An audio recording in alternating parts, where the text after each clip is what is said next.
5 бөлім. Жаңбыр алдыңда, қол шатырыңды дайында.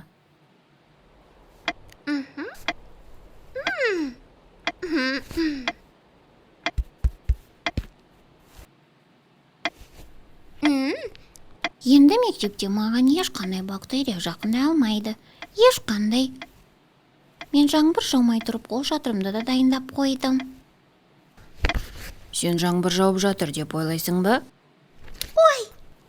Бұл арнайы киім мені кез келген микробтардан қорғайды. Біздің мұғалім бұл күндері ауа райы өзгеруі мүмкін деді. Біз әртүрлі микробтарды жұқтырып алуымыз мүмкін. Сондықтан қол шатырымызды алдын ала дайындап қоюымызды сұрады. Қол шатырымды не үшін дайындағанымды енді түсіндіңіз бе? Микробтарды жұқтырып алмас үшін. Микробтармен осылай күресудің қажеті жоқ, Ра. Егер өзіңді микробтардан қорғағың келсе, осымен қолдансаң болады. Иісі қандай керемет!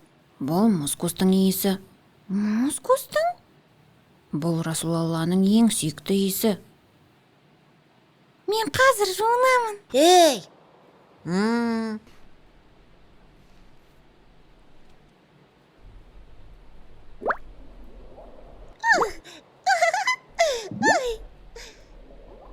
Сондай жағымды, хош иіс.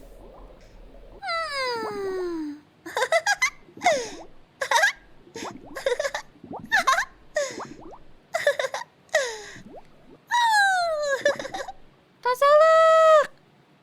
Ра! Ра! Ра! Рара! Ей! Ра! Осылай билей берсең, сабаққа кешігіп қаласың.